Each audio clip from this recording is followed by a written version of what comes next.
আজান হবে, আমি আর কাজে থাকবো না। আজান হবে, আমি আর কারোর সাথে বসা থাকবো না। আজান হবে, আমার বাবু যদি আমার কাছে থাকে, আমি আমার বাবার সাথে থাকবো না। আজান হবে, গোটা পৃথিবীর কোনো ব্যক্তি যদি আমাকে ডাকে, ওই ডাকে সাড়া দেব না, আগে আমি আল্লাহর ডাকে সাড়া দেব। Rose TV 24. Enjoy by listening to the Holy Quran.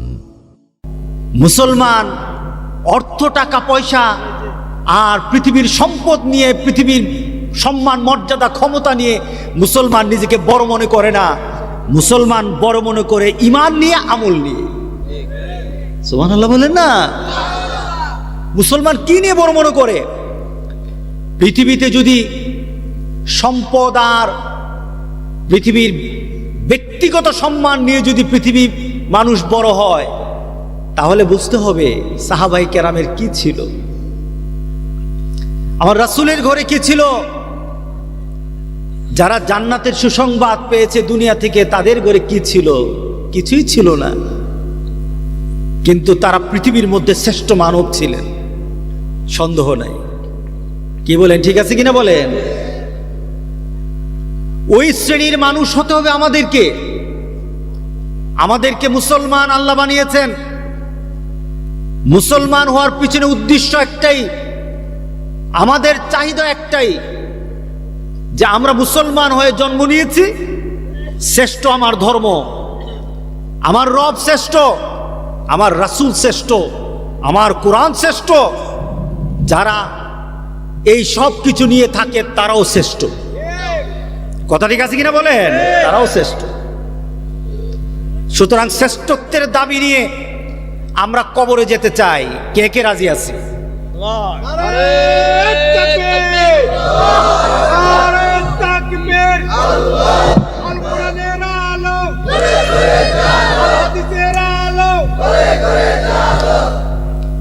ও মুসলমান, আমাদের একটা জীবন আল্লাহ দিয়েছেন। জীবনটার দাম কত এটা বড় কথা নয়, জীবনের মূল্য কতটুকু এটা বড় কথা নয়। কিন্তু আমার আল্লাহ আমাকে যেমন সৃষ্টি করেছেন, কাফেরও সৃষ্টি করেছেন। জীবনের দাম কতটুকু হতে পারে কাফেরের দিকে তাকালেই বোঝা যায়। কিন্তু মুসলমানের কাছে আল্লাহ সুবহানাহু ওয়া তাআলা যে জিনিস দিয়েছেন, গোটা পৃথিবী বিক্রি করলেও সেটার মূল্য হবে না। সেটার নাম কি? ঈমান। বলেন, সেটার নাম কি? ঈমান। যে মুসলমানরা ঈমান বুঝে না, তারা আল্লাহকে চিনে না। যে মুসলমানরা ঈমান বুঝে না, তারা রাসূলের প্রতি তার আবেগ, ভালোবাসা, মহব্বত সৃষ্টি হয় না। যেই মুসলমানরা ঈমান বুঝে না, তারা কবরে গরু ছাগলের মতো যায়, মুমিনের মতো যায় না।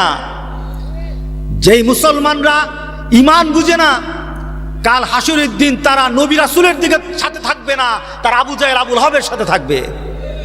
কথা ঠিক আছে কিনা বলেন? প্রশ্ন, আপনি বুঝলেন কিনা? আপনি বুঝলেন কিনা? আপনাকে তো আল্লাহ ঈমান ফ্রি দিয়ে দিল, আপনি বুঝলেন কিনা?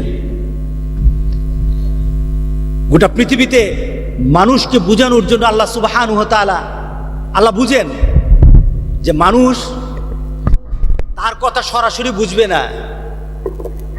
মানুষকে বুঝানোর জন্য আল্লাহ সুবহানাহু ওয়া তাআলা মডেল বানিয়েছেন, একজনকে বানিয়ে দিয়েছেন, গোটা পৃথিবীর মধ্যে আদর্শ বানিয়েছেন, নবীদেরকে আদর্শ বানিয়েছেন।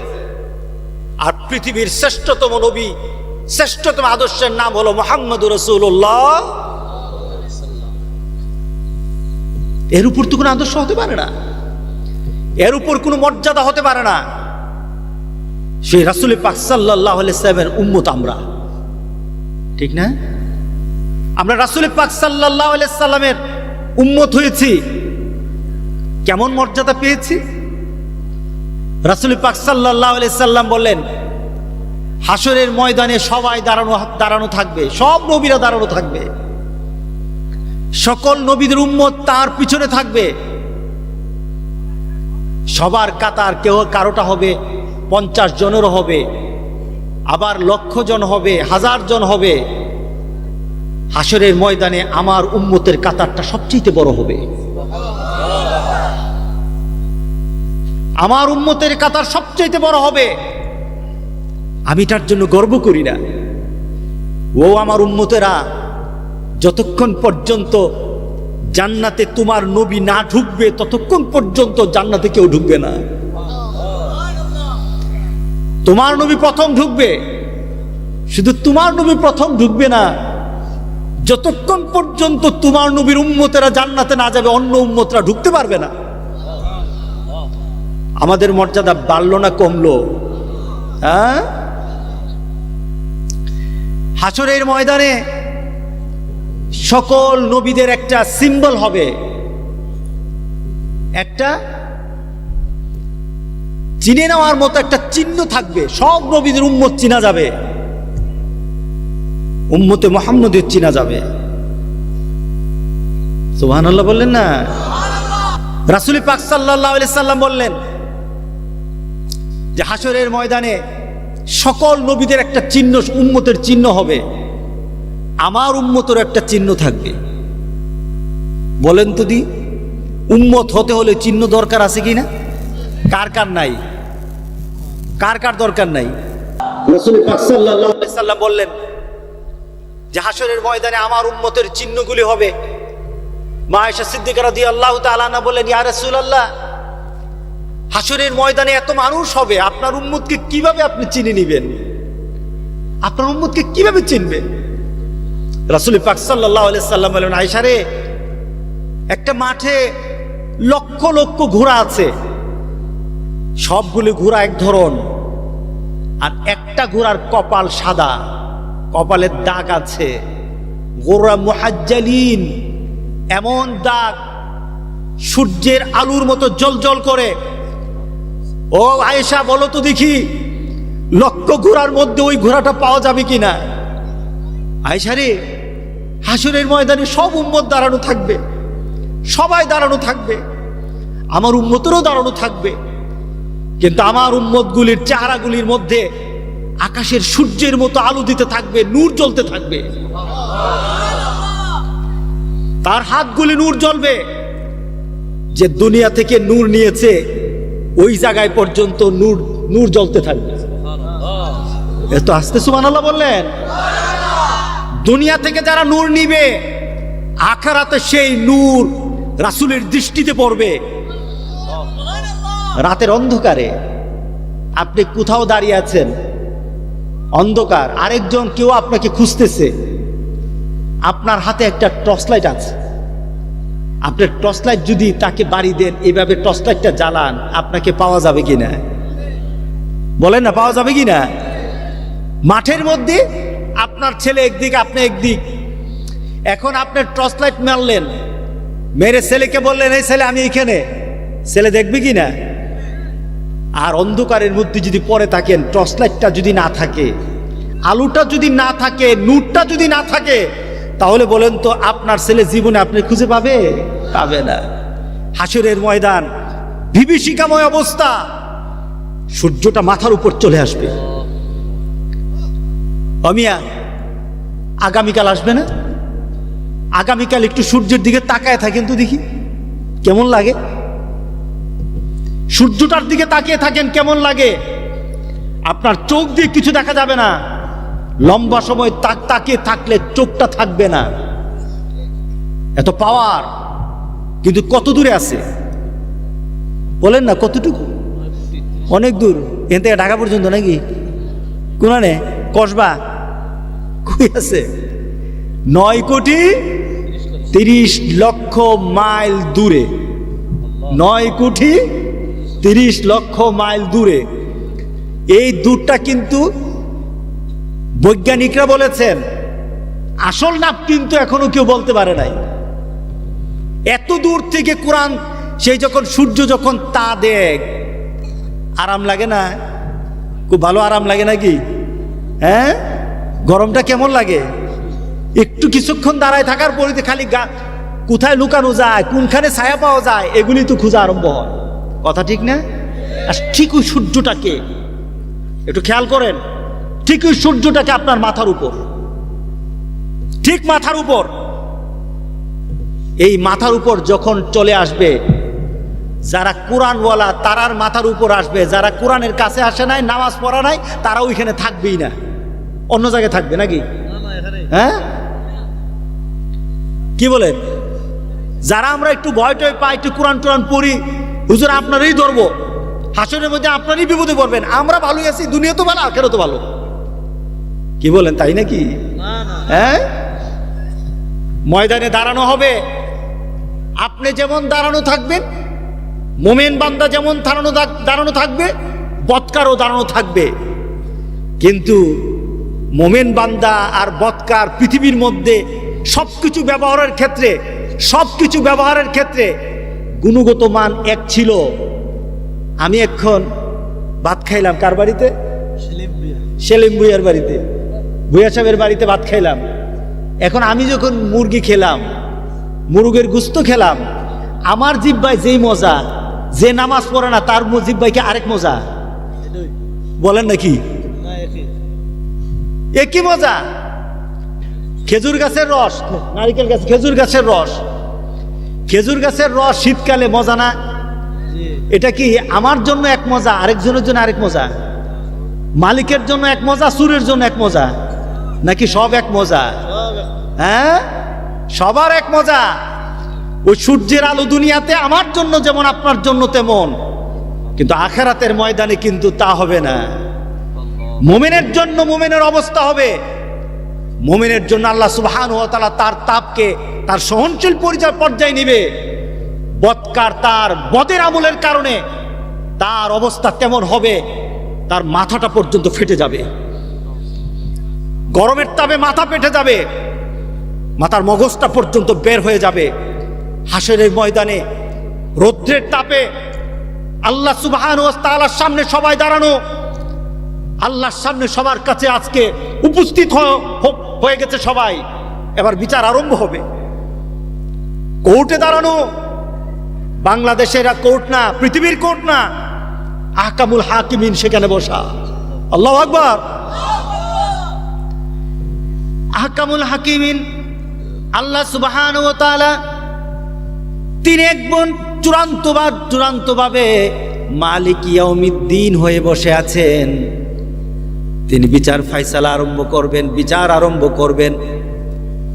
বিচারের অবস্থা আল্লাহ সুবহানাহু ওয়া তাআলা, একটা মানুষ যখন পৃথিবীর কোনো হাইকোর্টে যায়, পৃথিবীর সামান্য কোনো জজ কোর্টে যায়, নিম্ন কোর্টে যায়, তখনই তার কোনো হুঁশ থাকে না। যখন আল্লাহর সামনে সবাই উপস্থিত হয়ে যাবে আর সামনে দেখবে দুজকের আগ গর্জন, বেহেশতের জন্য বেহেশতেরা দেখতে থাকবে বেহেশতের প্রতি, দুজকের গর্জনগুলি তাত্তালিউ আলাল আফইদা, প্রত্যেকটি মানুষের কলিজার মধ্যে গিয়ে তার আঘাত করবে, তার কলিজার মধ্যে গর্জনগুলি আঘাত করবে। নবীরা পর্যন্ত দুজকের আগুনের আওয়াজ শুনে ভয় পেয়ে যাবে। এটা হলো হাসরের ময়দান। নবীরা পর্যন্ত ভয় পেয়ে যাবে দুজকের আগুনের আওয়াজের। সেই অবস্থায় আল্লাহ সুবহানাহু ওয়া তাআলা একটা ডাক দিবেন হাসরের ময়দানে, ও মুসলমান, কবর কিন্তু আপনার বেশি দূরে না, একটা শ্বাস ভিতরে নিলেন, হয়তো কবর ওই শ্বাসের মধ্যেই কবর হয়ে যেতে পারেন।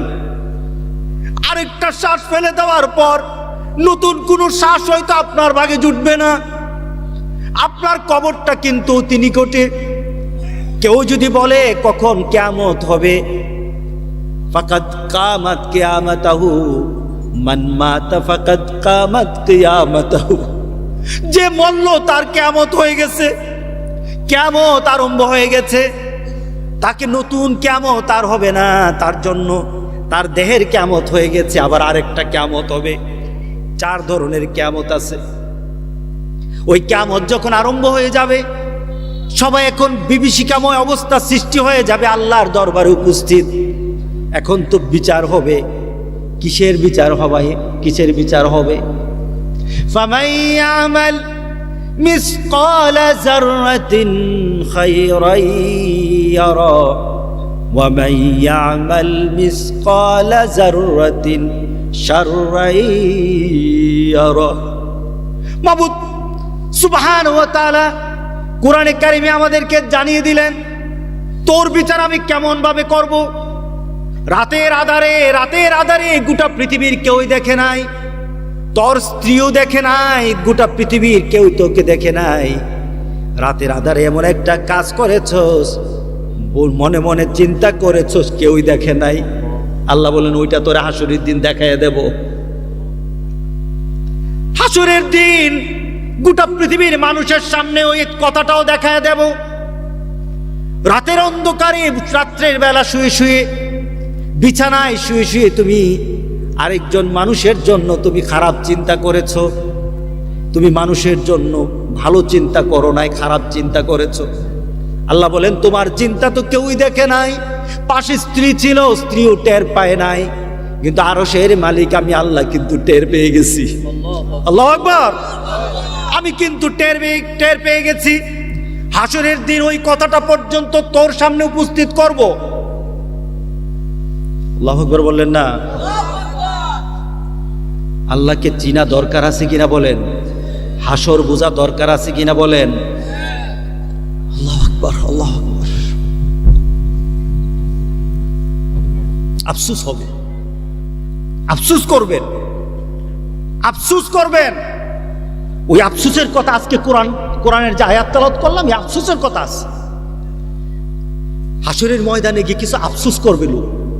কি করবে? আফসোস করে করে বলবে, আরে আমি কি করলাম রে, ইয়া লাইতানি কুনতু তুরাবা, আরে আমি কেন মাটি হই না। আজকে আমি কি জবাব দেব আল্লাহর দরবারে? আমি তো কিছু নাই, আমি তো কিছু করি নাই। আমি আল্লাহর সামনে কেমনে দাঁড়াবো? আমি যদি মাটি হয়ে যেতাম। আল্লাহু আকবার, আল্লাহু আকবার, আল্লাহু আকবার। আমি যদি মাটি হয়ে যেতাম। এভাবে চিৎকার করে করে সবাই বলবে যে আমি যদি মাটি হয়ে যেতাম। আবার কেউ বলবে কাদ্দামতু লি হায়াতি, নিজের আমলনামা দেখবে, নিজের জীবনটা দেখবে। আমি যে বললাম নূর নাই, তার সাথে নূর নাই, তার সাথে নূর নাই। এখন নূর সারা কবরে গেছে, নূর সারা হাসরে দাঁড়াইছে। এখন হাসরের ময়দানে দেখে নিজের মধ্যে নূর নাই। এখন আল্লাহর সামনে কেমনে দাঁড়াবো? প্রস্তাব তো নাই। আল্লাহ তো আমার দিকে তাকাবে না, রাসূল তো তাকাবে না। যে রাসূল পাক সাল্লাল্লাহু আলাইহি সাল্লাম বলেছেন সব উম্মতের একটা সিম্বল হবে, একটা চিহ্ন হবে। আমার উম্মতেরও সিম্বল হবে, একটা চিহ্ন হবে। সেটা হবে তার চেহারাটা সূর্যের আলোর মতো জ্বলজ্বল করতে থাকবে। কালো চেহারা থাকবে না, কালো চেহারা থাকবে না। এত সুন্দর চেহারা হবে, আকাশ সূর্য পর্যন্ত ম্লান হয়ে যাবে। মা আয়েশাকে বললেন, আয়েশা রে, আমি আমার উম্মতকে চিনে নেব। তাদের চেহারাগুলি যখন জ্বলজ্বল করতে থাকবে তখনই চিনে নেব তারা আমার উম্মত। এত আস্তে সুবহানাল্লাহ বলেন। এটা সুবহানাল্লাহ বলে কে খুশি হয়?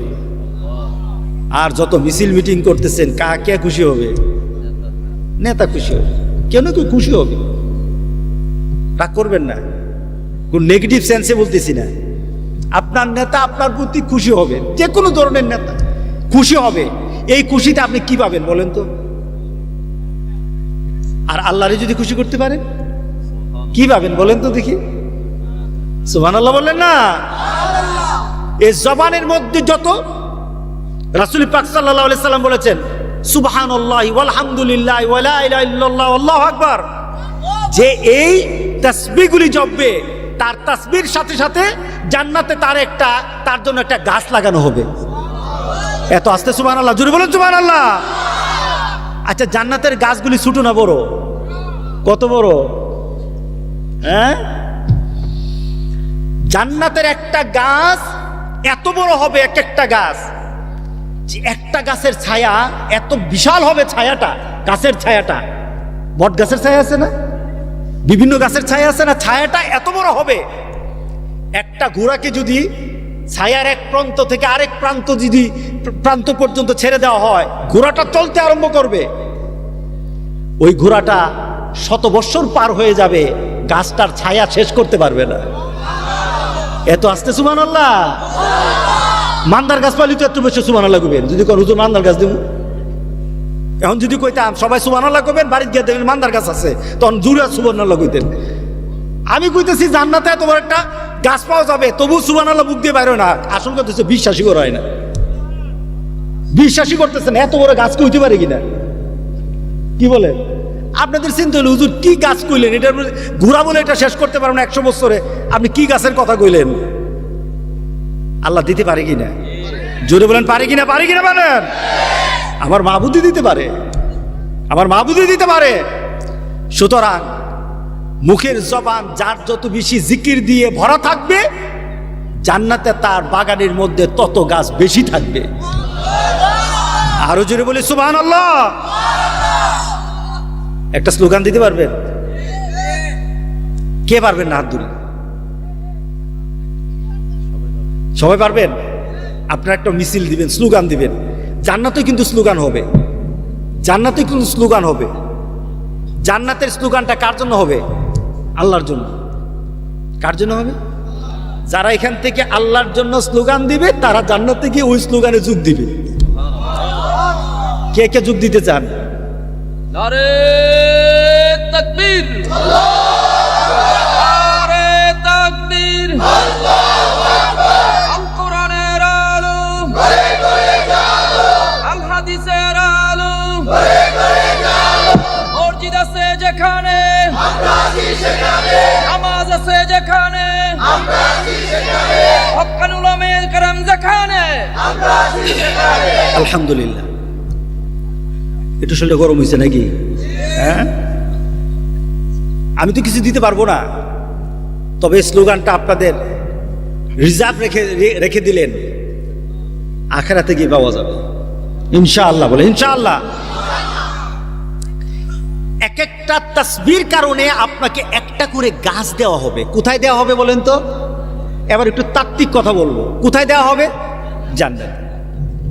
আচ্ছা, আপনি দুনিয়ায় থাকা অবস্থায় জান্নাতে আপনি গাছ লাগাইতেছেন, দুনিয়া থাকা অবস্থায় জান্নাতের বাগানে আপনি গাছ লাগাচ্ছেন, জিকিরের কারণে, তাসবির কারণে জান্নাতে আপনার গাছ হচ্ছে। আপনি বাগান বাড়ি তৈরি করছেন জান্নাতের, আপনার মরার আগে বাগান বাড়ি তৈরি করছেন, তাতে বোঝা গেল মরার পরে আল্লাহ আপনাকে জান্নাতি দিবেন ইনশাআল্লাহ।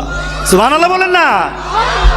যারা বাগান বাড়ি আগে বানায়, আল্লাহ তো আগে বলতেছেন যখন যে পড়লেন তোমার বাগানের মধ্যে একটা গাছ লাগাই দেবো, তাহলে বোঝা গেল আপনার বাগান আছে। সুবহানাল্লাহ বললেন না? সুতরাং ওই বাগানে যাওয়ার শখ জাগতে হবে। আল্লাহ আমাদের সবার মধ্যে দান করে দিক।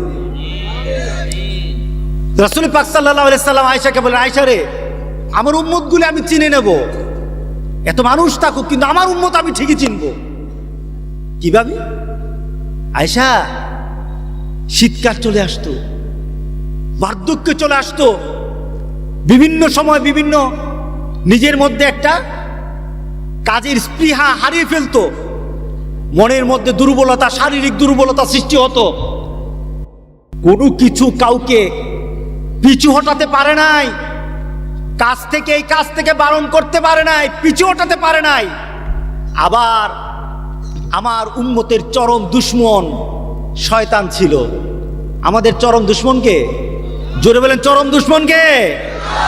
শয়তান চরম দুশমন ছিল, আমার উম্মতের চরম দুশমন। তারা ওয়াসওয়াসা দিয়েছে যেন সে এই কাজটা না করে। কিন্তু যখনই আমার আল্লাহর একটা আওয়াজ এসেছে, সে তার জীবনের অন্য কোনো চাহিদাকে তার বড় চাহিদা বানায় নাই। সে যে কোনো কাজে থাকতো, যখন আল্লাহর সে ডাক তার কানের মধ্যে লেগেছে, ডাকটা হলো আল্লাহর ডাক, সে আল্লাহর ডাক যখনই তার কানে লাগতো, সে ডাকটা ছিল আল্লাহু আকবার। জোরে বলেন আল্লাহু আকবার। ডাকটা কি ছিল? আল্লাহু আকবার। মসজিদ থেকে আওয়াজ এসেছে আল্লাহ বড়, আর সে কাজে ডুবেছিল, বিভিন্ন কাজের মধ্যে ছিল, সে তার চিন্তায় শয়তান বলে কাজ বড়, আর মসজিদ থেকে আওয়াজ এসেছে আল্লাহ বড়। সে নিজের মধ্যে যুদ্ধ করেছে, নফসের সাথে যুদ্ধ করেছে। তার আত্মা বলে বসে থাক, তার আত্মা বলে বসে থাক, আত্মা বলে কাজ কর, আত্মা বলে এখানে যা, আত্মা বলে এটা কর। কি বলেন? বলে না? মিটিং এ বসা থাকলে বল মিটিং এ বসা থাক, আগে মিটিং শেষ, এরপরে নামাজ। ঠিক না? আমাদের রিক্সাগুলির মধ্যে অনেক সুন্দর সুন্দর লেখা থাকে, আগে থাকতো ছবি, নায়িকাদের ছবি, নায়িকের ছবি থাকতো না। এখন কিন্তু সুন্দর সুন্দর কথা থাকে। নামাজকে বলো না কাজ আগে, নামাজকে বলো না কাজ আগে, কত সুন্দর কথা। কাজকে বলো, নামাজ আগে। তোমার দুনিয়ার যে কোনো কাজ থাকুক, তোমার জীবনের একটা বড় চাহিদা নিয়ে নাও। আজান হবে, আমি আর দেরি করব না। আজান হবে, আমি আর কাজে থাকবো না। আজান হবে, আমি আর কারোর সাথে বসা থাকবো না। আজান হবে, আমার বাবু যদি আমার কাছে থাকে, আমি আমার বাবার সাথে থাকবো না। আজান হবে, গোটা পৃথিবীর কোনো ব্যক্তি যদি আমাকে ডাকে, ওই ডাকে সাড়া দেব না, আগে আমি আল্লাহর ডাকে সাড়া দেব। পারা যাবে কি না?